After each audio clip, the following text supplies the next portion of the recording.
Episode के start में हम लोग यहाँ पे काबूरा को देखते हैं जो कि अपने उसी रूम में आती है जहाँ पे वो वैम्पायर बनने से पहले एडमिट थी। वो नोटिस करती है कि वो रूम में जितनी भी यहाँ पे नो एंट्री की सीलिंग्स लगी थी वो टूट चुकी हैं और वो गेट पूरी जगह से खुल रखा है क्योंकि यहाँ पे डिटेक्टिव जो आई थी। अब सीन शिफ्ट होती है और हम लोग डिटेक्टिव को देखते हैं जो कि यहाँ पे पैनिक कर रही होती है। वो बोल रही होती है कि आखिर उससे देर हो कैसे गई। वो यहाँ पे अपनी सिगरेट जलाती है और स्मोक करते हुए बोलती है वैसे वैम्पायर्स को मारने के एक से ज्यादा तरीके होते हैं तो मुझे यहाँ पे पेशेंस रहना चाहिए। वो अपने आप को यहाँ पे समझा रही होती है कि ज्यादा पैनिक मत करो। सीन शिफ्ट होता है और ये सारी चीजें यहाँ पे काबूरा नाज़ुना और यामुर को बता रही होती है कि कैसे वो डिटेक्टिव उसके उस रूम में आई थी। वो बताते कि अगर इन दोनों ने बताया ना होता तो उसकी सारी चीजें उस रूम में वैसी ही पड़ी होती और शायद से अभी तक काबूरा मर चुकी होती उस डिटेक्टिव के हाथों। हालांकि काबूरा बोलती कि उसने यहाँ पे इन लोगों को ये बताने के लिए नहीं बल्कि कुछ और बताने के लिए बुलाया था। और वो बताती है कि एक्चुअली में नाज़ुना की मॉम एंड डैड यानी कि हारू और उसका हस्बैंड दोनों ही मर चुके हैं। काबूरा बताती है कि नाज़ुना को बर्थ देने के बाद उसकी मॉम यानी कि हारू उन्होंने यहाँ पे ब्लड पीना बंद कर दिया था। शायद वो अपने ह्यूमन हस्बैंड से कुछ ज्यादा ही प्यार करती थी और इसलिए कुछ देर के बाद हारू मारी गई। इसके बाद उसका हस्बैंड मेरे पास आया था माफी मांगने के लिए और अपनी सारी सिचुएशन बताने के लिए और कुछ टाइम के बाद वो भी मर गया। तो इसका मतलब है कि अभी तुम्हारे मॉम एंड डैड दोनों ही मर चुके हैं नाज़ुना। वो वहाँ से जाने लग जाती है और वो बोलती है कि ये दोनों ही अपना ख्याल रखें। और काबूरा यहाँ पे नाज़ुना के साथ तब तक रहेगी जब तक नाज़ुना किसी को वैम्पायर नहीं बना देती है क्योंकि हारू की ये आखिरी विश थी कि नाज़ुना बिल्कुल वैम्पायर प्रूव हो जाए। वो लोग वहाँ से चले जाते हैं और यहाँ पे यामुरी बोल रहा होता है माफ करना तुमको ये सब झेलना पड़ रहा है नाज़ुना। नाज़ुना बोलती कि ज्यादा मत सोचो, वो लोग मेरे लिए बिल्कुल स्ट्रेंजर्स है क्योंकि मैं उनसे कभी मिली ही नहीं तो मैं उनके लिए फिक्र क्यों करूंगी। और वैसे भी तुमने और काबूरा ने मेरे को मिलके काफी मेरी पास्ट की चीजें याद दिला दी है जिससे मेरे को मेरी फेवरेट प्लेस भी याद आ गई है जहाँ मैं पहले जाया करती थी। जो कि सुन के यामुरी बोलता है क्या सच में।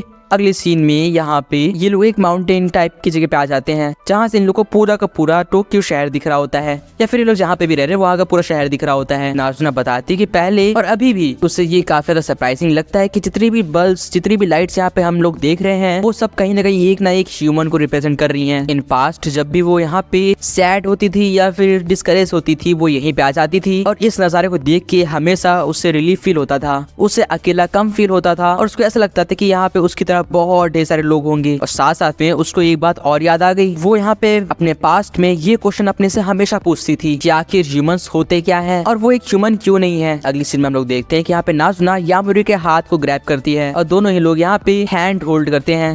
यामुरी बोल रहा होता है कि कहीं ना कहीं ये अच्छी बात है, अगर तुम इंसान होते तो शायद से मैं तुमसे कभी भी नहीं मिल पाता और वैसे भी हमारे पास और तुम्हारे पास बहुत ज्यादा टाइम बाकी है। हम लोग नई नई प्लेसेस को घूम के अभी भी बहुत ही नई मेमोरीज बना सकते हैं। जिसपे नाज़ुना उसको स्माइल के साथ कहती है कि तुम सही कह रहे हो, हम लोग जरूर नई प्लेसेस पे घूमेंगे। इसके बाद यहाँ पे वो पूछती है कि हम लोग कहाँ जाने वाले हैं लेकिन यामुरी जवाब देता है कि शायद से हम लोग बीच जाएंगे, वहाँ पे जाके हम लोग समुद्र देखेंगे। जिसपे नाज़ुना बोलती है कि वो कभी भी बीच पे नहीं गई है। सीन शिफ्ट होता है और हम लोग किसी लड़की को देखते हैं जो की यहाँ पे टोक्यो की उस कोने में रखी थी जहाँ पे ओताकुस का राज चलता है। बोले तो चारों तरफ एनिमे ही एनिमे और ये और कोई नहीं बल्कि मिदोरी होती है। वो बोल रही होती कि यार मुझे ये सब क्यों करना पड़ रहा है, मुझे अपने पास्ट में आना बिल्कुल भी पसंद नहीं है लेकिन अब क्या करें, करना पड़ेगा। हम लोग यहाँ पे नाज़ुना को देखते हैं जो कि बिल्कुल गेटअप में आई होती है, एक ओताकू के गेटअप में। वो काफी एक्साइटेड लग रही थी लेकिन यहाँ पे मिदोरी नाज़ुना को डांटते हुए बोलती कि तुम बहुत ही चाइल्डिश बिहेव कर रही हो। नाज़ुना बोलती कि वो काफी एक्साइटेड है एक रियल लाइफ ओताकू को देखने के लिए और ये करते हुए अपना वो चश्मा ऊपर और नीचे कर रही थी। यामुरी बोलता है कि भले ये जगह ओताकू पैलेस के नाम से मशहूर है बट यहाँ पे देख के बहुत ही कम लोग ओताकू लग रहे हैं। इस पे मिदोरी बोलती है क्योंकि अब ये जगह मेन स्ट्रीम हो चुकी है और यहाँ पे काफी नॉर्मल लोग भी रहने लग गए हैं। इस पे नाज़ुना गुस्सा हो जाती है और वो बोलती है कि उसे एक एक्चुअल रियल लाइफ ओताकू देखना है जो कि कुछ वियर्ड मांगास पढ़ते हुए अपना चश्मा कुछ इस तरीके से ऊपर करे। वेल मिदोरी बोलती है कि तुम लोग अगर जाना है तो तुम लोग जा सकते हो,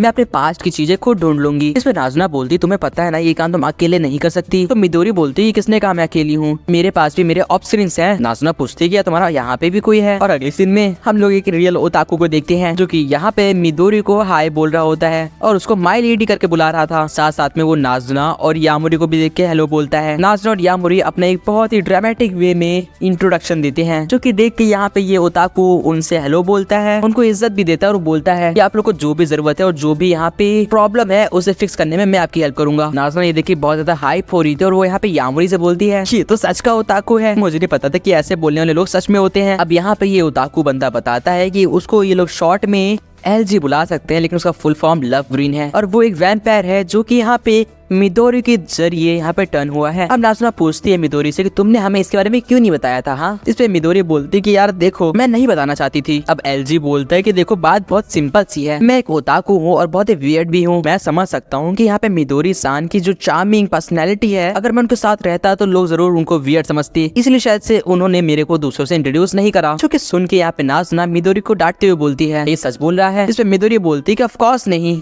ये बिल्कुल अपोजिट है। एलजी एक्चुअली बहुत ही ज्यादा औसम है। आई मीन वो काफी ज्यादा अच्छा बात करता है और इंटरेस्टिंग भी है। जो कि सुन के नाज़ुना और यामोरी दोनों ही शौक हो रखे थे, क्योंकि एक वैम्पायर किसी और की तारीफ कर रहा है। मिडोरी बोलती कि अगर वो उनको बाकी लोग को बता देती तो बाकी लोग भी यहाँ पे एलजी से बात करने लग जाते और फिर यहाँ पे मिडोरी को एलजी को सबके साथ शेयर करना पड़ता, जो कि वो नहीं चाहती थी। वो बताती जरा उसकी आंखें देखो क्या शाइन कर रही हैं, जरा उसके बाल देखो कमाल के ग्लॉसी फिनिश वाले हैं और उसके चीक्स एकदम चबी चीक्स हैं। ये बंदा औसम है यार, समझो। मैं नहीं चाहती कि मैं इसको किसी के साथ शेयर करूं।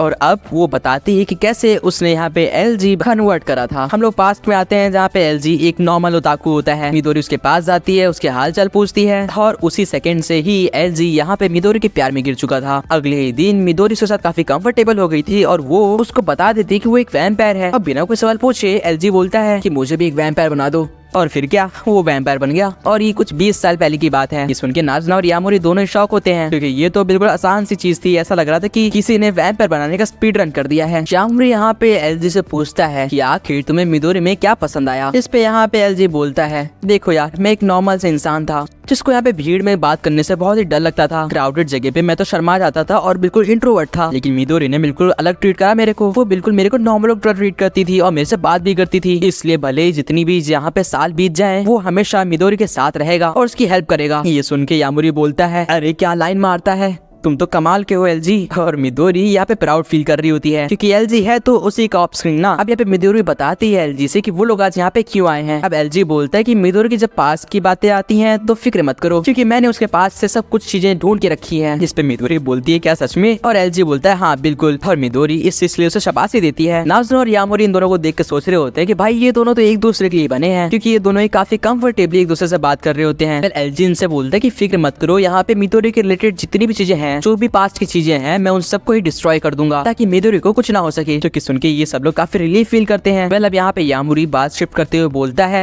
क्या तुम्हें याद है कि तुम्हारे पास्ट में क्या चीजें रही हैं। जिसमें एलजी तो बोलता है कि देखो मुझे तो याद है कि मेरे पास्ट से क्या चीजें हैं जो मुझे यहाँ पे हर्ट कर सकती हैं। जो कि सुन के ये तीनों बोलते हैं चलो हमें बताओ फिर, ताकि हम तुम्हारी मदद कर सके उन्हें डिस्ट्रॉय करने में। और एलजी मुंह फेर लेता है, वो बोलता है कि मैं नहीं बता रहा। ये सुन के ये सब लोग थोड़ी देर के लिए सोचने लग जाते हैं ये पागल हो गया है क्या। अगली सीन में यहाँ पे मिडोरी उसको चोक स्लैम दे रही होती है और बोल रही होती है चुपचाप बता दो, समझे क्या। लेकिन ये एक आवाज नहीं निकालता। अंदर ही अंदर इसको ये चीज भी मजेदार लग रही थी। और पीछे से नाज़ुना बोल रही होती है उसको छोड़ दो मिडोरी, उसको वो चीज मजेदार लग रही है। इसके बाद मिडोरी बोलती है लेकिन अगर तुम हमें नहीं बताओगे तो आखिर हम तुम्हारी हेल्प कैसे करेंगे। वेल बात पलटते हुए नाज़ुना पूछती है कि एक बात बताना चाहोगे, तुम्हारे इस मोटापे का राज क्या है, वो भी वैम्पायर बनने के बाद। जिसपे यहाँ पे एलजी बोलता है ये राज बहुत ही आसान है, मैं हर रोज यहाँ पे एक फुल कप रामेन नूडल्स खाता हूँ। और ये सुन के नाज़ुना बोलती क्या बात कर रहे हो, तुम इंसानों का खाना खाते हो। यामोरी बोलता है इसमें कौन सी बड़ी बात है। और नाज़ुना बोलती है अरे यही तो बात है, वैम्पायर बनने के बाद तुम्हें इंसानों को खाना पसंद नहीं आता है, तुम्हारे पास बिल्कुल भी भूख नहीं होती और तुम्हें एपेटाइट नहीं लगती है, तुम्हारे लिए सबसे ज्यादा टेस्टी खाना सिर्फ सिर्फ ब्लड होता है। बात पलटते हुए एलजी बोलता है कि वो उसका हैबिट बन गई थी और ये हैबिट उसे भारी पड़ गई। वेल मिडोरी बोल रही होती है कि हम लोग सिर्फ टाइम वेस्ट कर रहे हैं, आखिरकार हम लोग एलजी की वीकनेस कैसे बाहर निकालेंगे ये तो बताने को तैयार ही नहीं हो रहा। इस पे यहाँ पे यामोरी बोलता है कैसा रहेगा कि अगर हम लोग गैस करें। हाँ मुझे पता है इसमें काफी टाइम लगेगा, लेकिन हम लोग कहीं ना कहीं से पता तो लगा ही लेंगे। जिसपे एलजी चुप हो जाता है और नाज़ुना बोलती कि शायद से हमें यही करना पड़ेगा। इसके बाद वो लोग यहाँ पे बोलते हैं कि क्या ये चीज सिर्फ मिडोरी से रिलेटेड है, और एलजी चुप हो जाता है। इसका मतलब हाँ ये चीज मिडोरी से रिलेटेड ही है। अब ये लोग अलग अलग क्वेश्चन आंसर्स पूछते हैं, अलग अलग चीजें यहाँ पे गैस करते हैं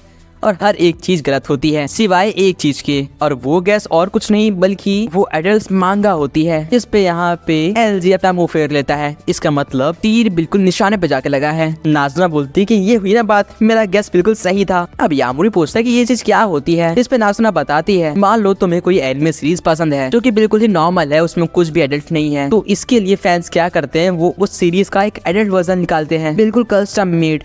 या फिर कह लो फैन मेड, और शायद से एलजी ने भी कुछ ऐसा ही बनाया है। अब बताना चाहोगे एलजी? इस पे एलजी के पसीने छूटने लग जाते हैं और वो बोलता है कि हाँ तुम सही हो। मिडोरी बोलती कि एक सेकंड, अगर एलजी किसी का फैन है तो वो मैं होंगी, और अगर ये बातें उस टाइप की मांगास की है तो इसका मतलब एलजी ने मैं तुम्हें मार डालूंगी, पागल हो गए हो क्या? वेल एलजी बोलते है कि अब वो एक फैन होने के नाते इतना तो कर ही सकता था। एक्चुअली में ये टाइम है उसके कॉलेज का, जब वो मिडोरी से पहली बार मिला था। वो उसके बाद से ही उसकी मांगा या फिर वो ड्राइंग बनाने की प्रैक्टिस कर रहा था। हालांकि उसकी ड्राइंग बिल्कुल खराब है। फाइनली वो 500 कॉपीज बना लेता है और उनको सेल करने चला जाता है मिडोरी के फैन आर्ट्स, और गेस व्हाट, वो 500 के 500 वापस अपने घर ले आता है क्योंकि उनको कोई खरीदता ही नहीं है। अब बेचारा एलजी परेशान हो चुका था, लेकिन एलजी बोलता है लेकिन वो 500 की 500 कॉपीज आज भी मेरे साथ हैं क्योंकि मैं उन्हें कभी बेचना नहीं चाहता। हालांकि वैम्पायर बनने के बाद जब भी मैं उन्हें पढ़ने गया मुझे वो काफी ज्यादा क्रिंज लगी। पहले तो मुझे लगता था कि ये इसलिए क्योंकि मेरी ड्राइंग खराब है, लेकिन अब तुम लोगों ने बताया है तो शायद से ये इसलिए क्योंकि मैं वैम्पायर बन चुका हूँ